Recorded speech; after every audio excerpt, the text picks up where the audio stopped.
Hello friends, welcome to my channel. இன்றைக்கி நம்ம இந்த வீடியோவில் யாரை பற்றி பார்க்க போகிறோம்னா, மக்களால் கேப்டன்னு அழைக்கப்படுற கேப்டன் விஜயகாந்த் அவர்களை பற்றி தான் பார்க்க போகிறோம். விஜயகாந்த் அவர்கள் 1952 ஆகஸ்ட் 25 மதுரையில் பிறந்திருக்காரு. கேப்டன் விஜயகாந்த் அவர்கள் நடித்த திரைப்படம் என்னன்னு பார்த்தீங்களா, இனிக்கும் இளமை. இந்த படம் 1979 ரிலீஸ் ஆகிருக்கு. அதை தொடர்ந்து நம்ம கேப்டன் விஜயகாந்த் அவர்கள் பல படம் நடிச்சிருக்காரு.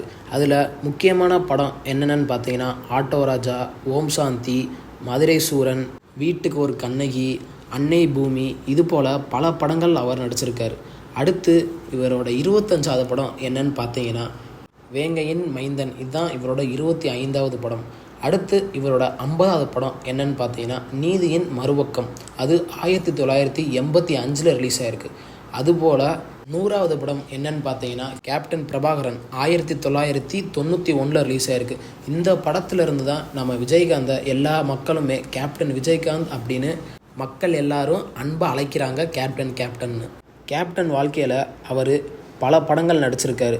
அதில் முக்கியமான படங்கள் என்னென்னு பார்த்தீங்கன்னா, தவசி, சின்ன கவுண்டர், பேரரசு, நரசிம்மா, சபரி, இது மாதிரி அதிரடி கலந்த ஆக்ஷன் படங்கள் நடிச்சிருந்தாலும் அவர் ஃபேமிலி ஆடியன்ஸ்காண்டியே பல படங்கள் பண்ணியிருக்காரு. அதில் சில படங்கள் என்னென்னு பார்த்தீங்கன்னா, வானத்தை போல, சொக்கத்தங்கம், கண்ணுப்பட போகுதையா, இந்த மாதிரி படங்களை ஃபேமிலி ஆடியன்ஸுக்கு ஏற்ற மாதிரி நம்ம கேப்டன் விஜயகாந்த் நடிச்சிருக்காரு. கேப்டனோட 125வது படம் என்னன்னு பார்த்தீங்கன்னா, உளவுத்துறை. அந்த படம் 1998 ரிலீஸ் ஆகிருக்கு. அடுத்து கேப்டனோட 150வது படம் என்னன்னு பார்த்தீங்கன்னா, சபரி. அடுத்து நம்ம கேப்டன் விஜயகாந்த் அவர்கள் 14 செப்டம்பர் 2005 டிஎம்டிகே அப்படின்னு ஒரு கட்சி தொடங்குறாரு. டிஎம்டிகேவோட முழு விரிவாக்கம் என்னன்னு பார்த்தீங்கன்னா, தேசிய முற்போக்கு திராவிட கழகம். மே 27, 2011 நம்ம கேப்டன் விஜயகாந்த் அவர்கள் தமிழ்நாடு சட்டசபையில் 16வது எதிர்க்கட்சி தலைவராக ஆகிறார் நம்ம கேப்டன் விஜயகாந்த். அப்போது 2011 அப்போது நம்ம அம்மா ஜெயலலிதா அவர்கள் தான் சீஃப் மினிஸ்டராக இருந்தாங்க. நம்ம கேப்டன் விஜயகாந்த் அவர்கள் 2000 2006 வரைக்கும் தென்னிந்திய கலைஞர்களின் சங்கத்தின் தலைவராக இருந்தார் நம்ம கேப்டன் விஜயகாந்த் அவர்கள். நம்ம விஜயகாந்த் அவர்கள் அதுக்கு தலைவர் ஆன உடனே இந்த சங்கம் ரொம்ப கடனில் இருந்தது.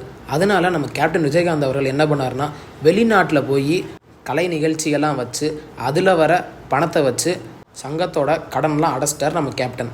இதுக்கு முன்னாடி சினிமா துறையில் ஹீரோக்கு ஒரு சாப்பாடு, மற்ற வேலை பார்த்த எல்லாருக்கும் வேறு சாப்பாடு அப்படின்னு இருந்துச்சு. ஆனால் நம்ம கேப்டன் விஜயகாந்த் அவர்கள் என்ன பண்ணாருன்னு பார்த்தீங்கன்னா, அவர் என்ன சாப்பிட்றாரோ அதே உணவு தான் எல்லாருமே சாப்பிடணும் அப்படின்னு கொண்டு வந்தது நம்ம கேப்டன் விஜயகாந்த் அவர்கள் தான். அப்போ இருந்து இப்போ வரைக்கும் நம்ம தமிழ் சினிமாவில் அவர் என்ன திட்டம் கொண்டு வந்தாரோ அந்த திட்டம் இன்னமும் நடைமுறையில் தான் இருக்குது. நம்ம கேப்டன் விஜயகாந்த் அவர்கள் 2001 கலைமாமணி அவார்டு வாங்கியிருக்காரு. அது மாதிரி அவர் Filmfare award, best actor award, அதெல்லாம் அவர் பல படங்களுக்கு வாங்கியிருக்காரு. 2015 சகாப்தம்னு ஒரு படத்தில் அவர் கேமியோ ரோல் பண்ணியிருப்பார். அது அவர் ரொம்ப நாள் கழித்து சினிமாவில் நடித்த படம். அந்த படத்தோட ஹீரோ யாருன்னு பார்த்தீங்கன்னா, நம்ம கேப்டன் விஜயகாந்த் அவர்களோட மகன் சண்முக பாண்டி அவர் நடித்த படம் தான். நம்ம விஜயகாந்த் அவர்கள் கட்சி 2005 ஆரம்பிச்சிருந்தாலும் அவர் மொத்தம் 2 வாட்டி எதிர்க்கட்சி தலைவராக இருந்திருக்காரு. ஒன்று 2011 அம்மா ஜெயலலிதா அவர்கள் இருக்கும்போது, இன்னொன்று 2006 நம்ம கலைஞர் அவர்கள் இருக்கும்போது. 2 வாட்டியுமே அவர் எதிர்க்கட்சி தலைவராக இருந்திருக்காரு. தமிழ்நாடு அரசியல் ஒரு நல்ல தலைவரை இழந்துருச்சு. விஜயகாந்த் அவர்கள் ஒரு நடிகனாவோ ஒரு தலைவராகவோ இல்லாமல் ஒரு நல்ல மனிதராக இருந்திருக்காரு. ஒரு நல்ல மனிதனை தமிழ்நாடு மக்கள் இழந்துட்டாங்க. நாங்கள் ஏதாவது மிஸ் பண்ணியிருந்தா அதை மறக்காமல் கமெண்ட் செக்ஷனில் மென்ஷன் பண்ணிடுங்க. இந்த வீடியோ உங்களுக்கு பிடிச்சிருந்தா நம்ம சேனலை மறக்காமல் சப்ஸ்கிரைப் பண்ணி பெல் பட்டனை கிளிக் பண்ணி விட்ருங்க. தேங்க்யூ ஃபார் வாட்சிங் திஸ் வீடியோ.